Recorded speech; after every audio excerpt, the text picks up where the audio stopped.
You are welcome to the Guru's Perspective. You are welcome. I sincerely welcome you from the bottom of my heart, because my prayer is that you are there listening, and the best thing you're doing is that you touch the button, you now place your comments. I keep begging you, your comments are very, very necessary. That's what we call feedback. Without feedback, society is not growing. Please, let's keep it up. Let's touch on a topic today, which we will call the blame game continues in Nigeria. The blame game continues in Nigeria. It is quite unfortunate that for a long time now, we have never gotten a government that will not blame the predecessor for evil of Nigeria.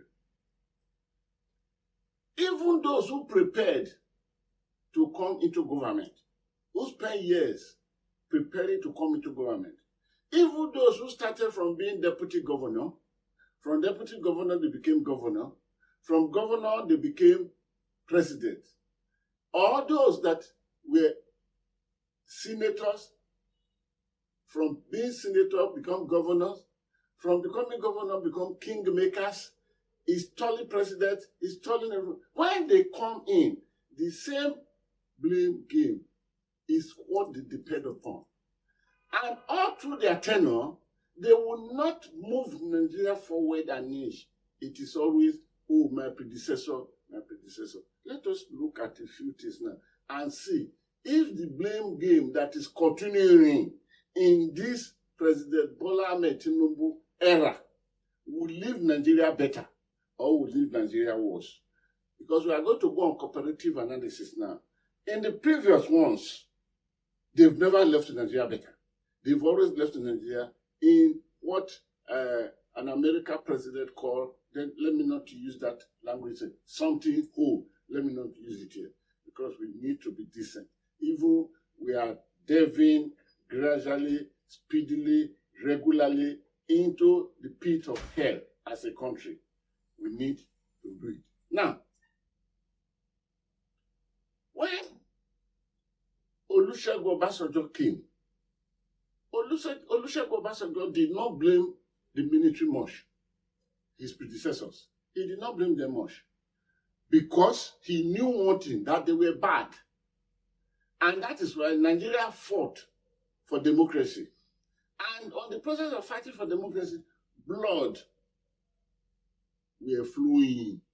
was flowing on many streets, on many major cities of this country, Lagos specifically. People, prominent Nigeria, went on exile when they knew that it is either they go on exile to fight the battle from there, or they remain and they will be consumed by the Nigerian system. The wickedness of leadership.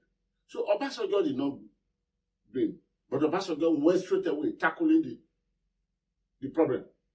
He went into it. One should not take the effort of Olusegun Obasanjo for granted as a president democratically elected in 1999. One should not take it for granted. The man worked. I have a few examples, but with time really permit me to go into those examples. I take only one. When the All Africa game was coming to Nigeria, Nigeria was hosting it. Many top government officials saw a leeway of making more money out of Nigeria. What did they do? I give one example. The example was a man who was at an executive committee member of the Africa Games. And he was prominent in organizing the Africa Games that was to take place in Lagos here. He now synergized with all these luxurious buses that we see in our roads, those transporters. He synergized with them and gave them a reduced price rate for import and promised them that he would do it for them. What did he do? He now put application to the federal government asking for waiver of duties that those buses will be brought in to carry out the All Africa Game. Obasanjo knew. Olusegun Obasanjo knew. Obasanjo did not talk. They now imported the importers now imported massively, a lot of them, because they've gotten discounted rate of import duty. Then, when everything happened, this man now submitted the numbers of the buses to be discounted. Then Obasanjo asked only one question. He asked the question. He said, these buses, what are they made for? Then the man told him that, oh, these are coming from the All Africa. Obasanjo said, oh, okay, the deserved waiver. But Obasanjo did not approve the waiver that was written until the game came and the game finished. So he now called this man that, okay, why is the waiver you talked the other day? I don't know where I put it again. Then the man said, oh, the man reproduced it. Then Obasanjo minuted on it, telling the custom to assess the duties and make sure that no discount is given. Because the West Africa, the All Africa game that was coming is come and gone. So what do we need the buses for? That was one thing. Another thing is that when Obasanjo was living in 1979, he left 26 vessels with the Nigerian National Shipping Line. As of 1999, when he returned back, just a few years when he returned back, not one vessel was operational with the Nigerian National Shipping Line. All have been scrapped. The last of them was said to have been scrapped and given to, what do you call it? It's scrapped anyway. Then when Obasanjo came, then that one vessel that remained, then something happened.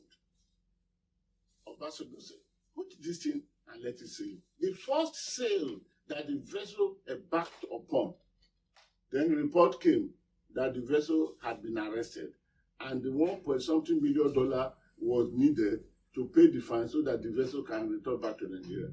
Then Obasanjo commented on it that as against going to pay the $1.something million, let the vessel be given, that they should leave the vessel, is given free to that country, they should take it, that we don't need to pay anything. Then eventually, what happened? Within some weeks, then the vessel returned back to Nigeria without paying $1 million.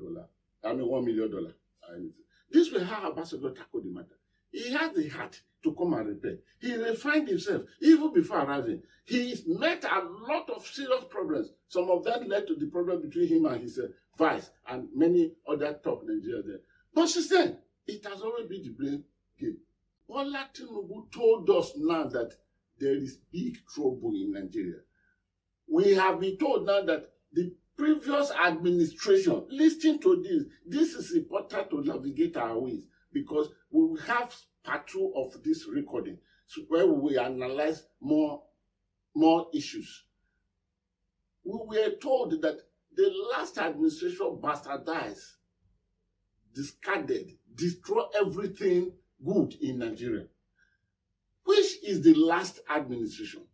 The last administration, could it have been the PDP that went off in 2015 when the election of that year, the general election, did in favor of PDP?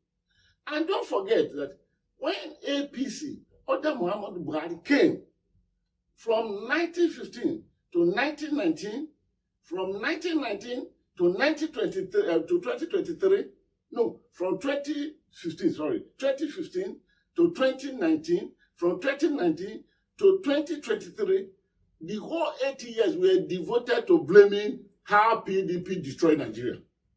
For 8 years, including when the Vice President, Yemi Osinbajo, his helicopter that he was using for a campaign almost crashed in Kogi State.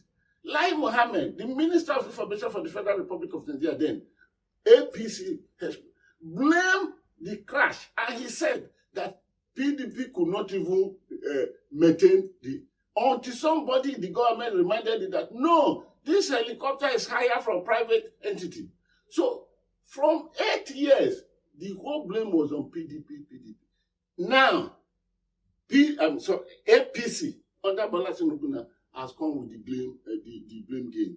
And who is being blamed now? It is now the previous government. I will return back to analyze the relationship between the game of blame, and we will see what will happen? Shall we ascend to a good place, arrive in a good place in this present tenure, or shall we be arriving at a very, very bad destination as this blame game continues? The Guru shall